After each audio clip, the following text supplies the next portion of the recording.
যে হচ্ছে চাওয়া পূরণ হয় না, সেটা দেখার সময় হচ্ছে 1 জুলাই। এবং আপনারা অনেক বিষয়ে মনে করছেন যে এগুলোই হচ্ছে বাজেটের পরিসংখ্যান।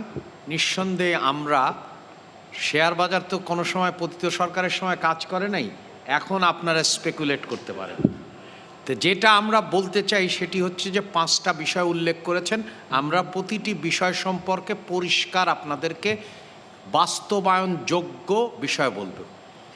করের লক্ষ্যমাত্রা সম্পর্কে একজন বলেছেন, উনি তো জাতিসংঘের কমিটি অন ডেভেলপমেন্ট পলিসির লোক, তা ওই যে IMF-কে জিজ্ঞেস করতে হবে যে এই টার্গেট কোত্থেকে তারা পেয়েছে। আমরা কিন্তু ইশতেহারে পরিষ্কার করে বলেছি এবং যেটা সকল অর্থনীতিবিদ মনে করেন সেটি বাস্তবায়নযোগ্য। আমরা বলেছি যে আপনার 2030 সালে মোট দেশজ উৎপাদনের 10% এবং 2035 সালে মোট দেশজ উৎপাদনের 15%। এখন আমরা সেটা কিভাবে বাস্তবায়ন করব, এটার পরিমাণও আপনাকে আমি যা বলেছি যে সবই কিন্তু এভিডেন্স ইনফর্মড হতে হবে।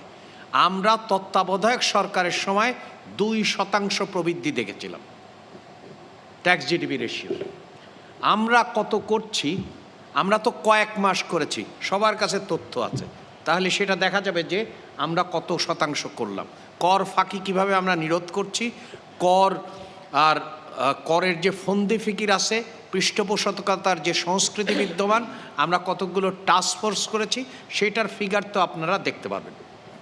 এখন আসেন হচ্ছে যে এনার্জি, আপনারা সবাই উল্লসিত হয়েছিলেন, হাতির ঝিল আমার পাশে আছে, যে আমরা জ্বালানি নিরাপত্তা দিয়েছি এবং আপনারাও অংশগ্রহণ করেছিলেন অনেকেই। তো এখন এই কথা বলেন কেন? আমরা মনে আছে বাতি জ্বালিয়েছিলাম, আমরা এও মনে আছে বাংলাদেশ ব্যাংকে নিয়ন বাতি জ্বালিয়ে ঘোষণা করতাম কত টাকা রিজার্ভ আছে।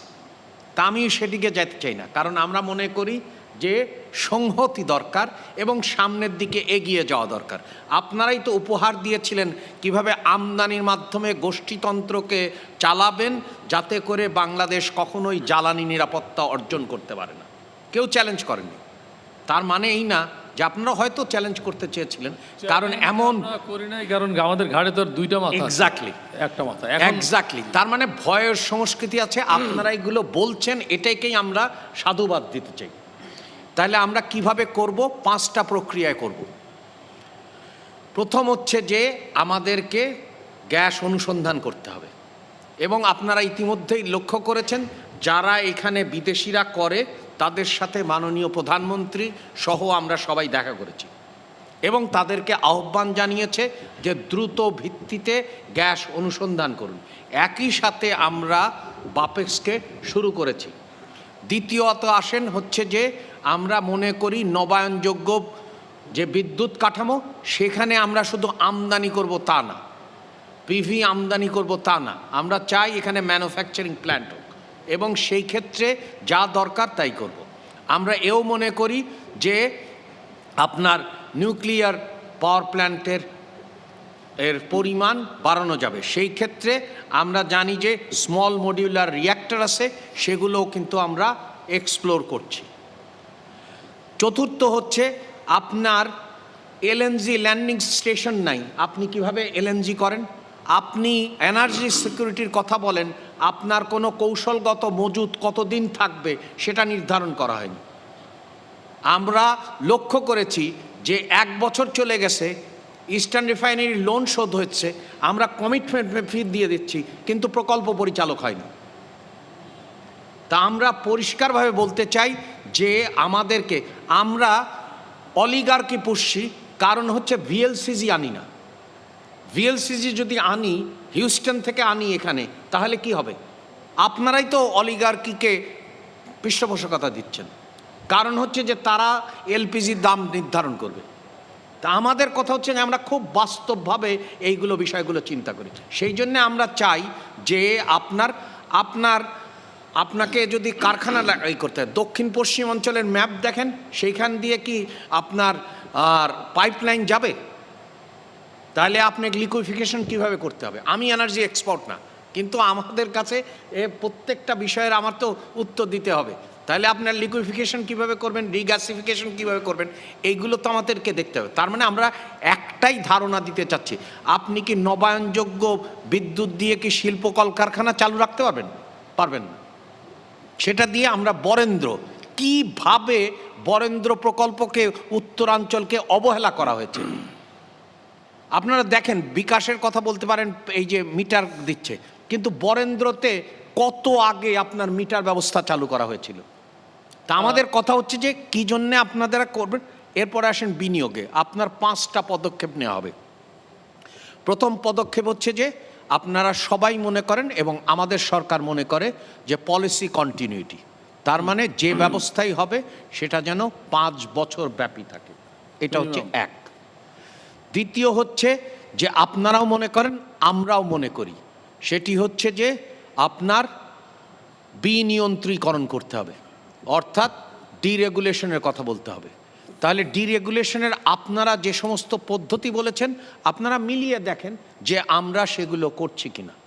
তৃতীয় বিষয় উল্লেখ করেছেন যে আমাদের ফিসক্যাল সাপোর্ট একই রকমের আছে কিনা। আমরা তো বৈষম্য করতে চাই না। এতদিন কিন্তু আপনারা বৈষম্যের বিরুদ্ধে সোচ্চার হননি, কিন্তু আমরা বলেছি যে আমরা কারো কোনো খাতে যারাই রপ্তানি করবে তারা সমতা ভিত্তিক সহায়তা পাবে, এবং সেই জন্যে বাজেট না। আমি শেষ করি, আপনার তো প্রত্যেকটা প্রশ্নের উত্তর দিতে হবে, কারণ তা না হলে তো জনতা মনে করবে যে আমরা যথেষ্ট পরিমাণে দায়বদ্ধ নয়। গুরুত্বপূর্ণ শিক্ষা স্বাস্থ্য রয়ে গেছে, তো আসতেছি। তারপরে হচ্ছে যে 5টি, এরপরে আপনারা তাহলে আমাকে ট্যাক্সের যার যা তাই দিতে হবে, এবং সেই ট্যাক্স করতে হবে পারফরমেন্স বেসড। আমরা বাই দিয়েছি এসআরও কালচারকে, কারণ এসআরও কিভাবে আপনার আর এক একজনকে গোষ্ঠীবদ্ধ করেছে। পঞ্চমত, এটা আমরা করতে পারবো না, কিন্তু আমরা অনুরোধ করতে পারি। আমরা বিশ্বাস করি বাংলাদেশ ব্যাংক তার নিজস্ব কায়দায় চলবে, সেই জন্যে আমরা অনুরোধ করছি বাংলাদেশ ব্যাংককে, আমাদের যে ফিসক্যাল মনিটারি পলিসির যে কোঅর্ডিনেশনে, সেখানে আমরা অনুরোধ করেছি যে আপনার একটা বড় প্রকল্প করা হোক যেখানে অন্তত 3টি বিষয় থাকে। প্রথম হচ্ছে যে রিফাইন্যান্সিং স্কিম, কারণ আমাকে বন্ধ কলকারখানা চালু করতে হবে, এবং দ্বিতীয়ত হচ্ছে যে নতুন কলকারখানা বের করতে হবে যার মাধ্যমে আরও অর্থনীতি যাবে। তৃতীয়ত হচ্ছে বহুমুখীকরণ করতে হবে, এবং বিশেষ করে আপনারা ইতিমধ্যেই লক্ষ্য করেছেন যে আমরা ক্রিয়েটিভ ইকোনমি বা অরেঞ্জ ইকোনমি, যেখানে হচ্ছে সিএসএমই আসে, সেইগুলোকে গুরুত্ব দিচ্ছি। এবং আপনারা দেখবেন আপনার অতি ক্ষুদ্র কুটির, তার জন্য একটি দেখবেন, ইতিমধ্যেই আপনারা দেখেছেন যে 1 ভিলেজ 1 প্রোডাক্টের জন্য আমরা অ্যাসোসিয়েশন অফ ব্যাংকার্স নিয়ে কাজ করছি। আমরা একই সাথে এগ্রিগেটর আছেন, পিকেএসএফ, এমআরএ এবং ক্ষুদ্র প্রতিষ্ঠানগুলো কিভাবে গ্রামীণ অর্থনীতির পরিবর্তন ঘটাতে চায়। তো এইগুলো, এই 5টি পদক্ষেপ বললাম। এরপরে যেটা আপনারা 2টো বিষয় উল্লেখ করেছেন সেটি বলে আমি শেষ করব। একটি হচ্ছে যে পুঁজি বাজার। আমরা যেটা দেখছি সেটা হচ্ছে একটা ফ্রন্টিয়ার মার্কেট আছে, এটা ইমার্জিং মার্কেট হয়নি। কেন হয় নাই সেইগুলো আমরা খতিয়ে দেখছি, এবং সেই অনুযায়ী যথেষ্ট ব্যবস্থা নেওয়া হবে যাতে বাংলাদেশের সংস্কৃতি ডেট বেস থেকে ইকুইটি বেসডে যায়। তারপরে হচ্ছে যে আপনার ব্যাংকিং খাত সম্পর্কে অবশ্যই সংস্কার করা দরকার, এবং নিঃসন্দেহে আমরা বিশ্বাস করি বাংলাদেশ ব্যাংক যোগ্য নেতৃত্বে এবং স্বাধীন বোর্ডের মাধ্যমে তারা ব্যবস্থা নেবেন যাতে করে আমরা রাখতে পারি যে প্রতি জনগণ সেইটার ব্যবস্থা নিতে পারে। কিন্তু আপনারা সুদের হারের কথা বলেছেন, এটা বাংলাদেশ ব্যাংকের বিষয়, কিন্তু আমরা এটা বুঝি যে বর্তমান মূল্যস্ফীতির কারণে সুদের হার কিভাবে যৌক্তিকীকরণ করবে নিশ্চয়ই বাংলাদেশ ব্যাংকের। তবে আমরা আশা করি এই যে বাংলাদেশ ব্যাংক একটা বড় আকারের তহবিল গঠন করবে যার মাধ্যমে বিনিয়োগ উৎসাহিত হবে, বিশেষ করে বন্ধ কলকারখানা উৎসাহিত হবে, এবং আমাদের বাংলাদেশের মেরুদণ্ড অর্থাৎ অতি ক্ষুদ্র এবং কুটির শিল্প পুনর্জাগরিত হবে, এবং আপনাদের রপ্তানি বহুমুখীকরণ হবে। আপনাকে ধন্যবাদ।